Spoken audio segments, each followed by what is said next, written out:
In this video, I'm going to give you a quick overview of how to use the Prismacolor watercolor pencils.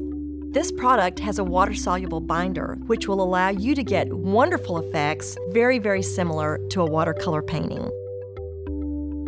The first way to use the watercolor pencil is just like a traditional pencil, color in a large area.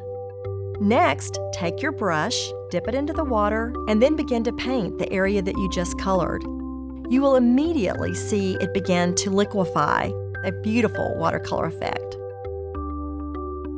In addition, you can simply dip the tip of the Prismacolor pencil into the water. Then you can go and fill in those finer detail areas for a similar watercolor effect. Now I want to show you a more advanced technique that you might try with your watercolor pencils.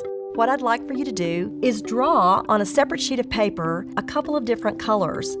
Take your paintbrush, dip it in the water, and mix two colors to create a new color.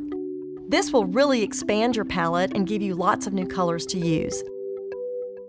After watching this video, I hope you're willing to get a little more adventurous and try using the Prismacolor Premier watercolor pencils. It will truly turn your coloring book pages into beautiful paintings.